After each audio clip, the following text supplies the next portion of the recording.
Come, thou long expected Jesus, born to set thy people free. From our fears and sins, release us. Let us find our rest in thee. Israel's strength and consolation, hope of all the earth, thou art dear desire of every nation, joy of every longing heart.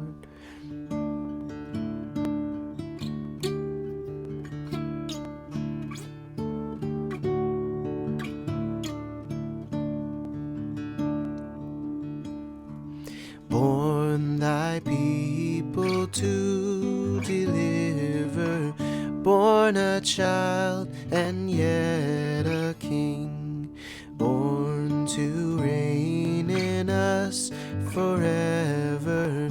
Now thy gracious kingdom bring, by thine own eternal Spirit, reign in all our hearts alone.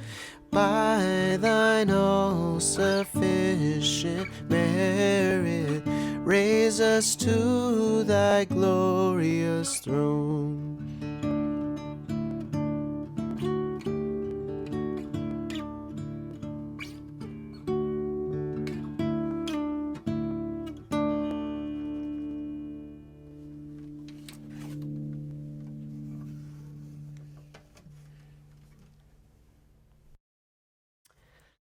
Well, hi, everybody.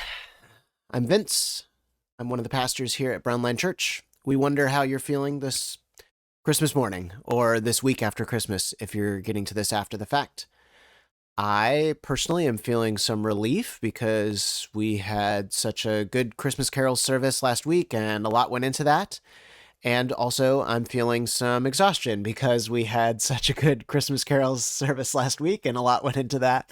I think my body was like holding it together for as long as possible, and then I was done with that responsibility, and it was like, okay, now you can be sick. So I'm hanging in. Perhaps you are feeling some pressure from the holiday season, guilt, or a demand to meet expectations. Or maybe your feelings have nothing to do with it being the Christmas season. Maybe you're just feeling things that are deeply personal to you. Essentially, the plan for a Christmas recording was to acknowledge here for our community that life can be hard, Christmas or no Christmas. And a big center point our community comes back to again and again is we cannot manufacture for ourselves the good life. We need help that we cannot give ourselves from community and from God. I wanted to share my current realities on the finding help from God front, just for a moment. Several months ago, we gave a list of things that we don't often call prayer that we could if we wanted to. Prayer is not just folded hands, closed eyes, or following some 5-step model that we learned when we were a kid, or reciting beautiful poetry. Prayer is fundamentally about paying attention, and we can pay attention to God's presence in any number of ways. So what kind of prayer or paying attention is helping me perceive God right now? I think of deep breaths. I think of taking a deep inhale and feeling the air go into my nostrils, and then taking a long exhale and feeling the air go out of my lips. Sometimes I'll attach words to this inhale or exhale. I'm doing it in the morning and I have responsibilities ahead of me, or things I have to do ahead of me that I'm not looking forward to, and I will take a deep breath and I will say, I can do this. God is with me. Sometimes I'll attach words to it like that. Other times, taking a page out of the book of contemplative teachers like Thomas Keating, I won't attach words to this. I will just take deep breaths.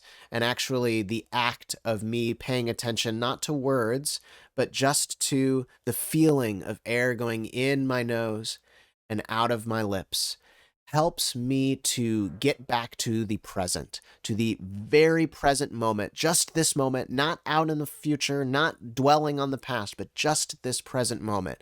And that can help me in the spirit of what we talk about in terms of God a lot at our church. That is, God is not out in the future waiting for me to discern God's perfect will for my life. And God is not up in the sky like a puppet master dictating my life from afar. God is my fellow experiencer in every moment. God is right here. And so if I can slow down enough to pay attention to just the most simple of things that keep me in the moment, breathing in and breathing out, that is where I will find God. God, the fellow experiencer. God, the God that is shown to us in Jesus coming and being among us, what we celebrate here on Christmas. So, on this week of Christmas, I swing the question back to you.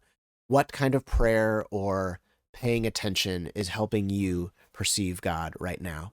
Perhaps the deep breaths things that I've shared, perhaps that helps you, or perhaps it's something else. I encourage you to define prayer as broadly as you possibly can. Merry Christmas, Happy New Year, and we'll see you on Sunday, January 8th at 10 a.m. for our next service.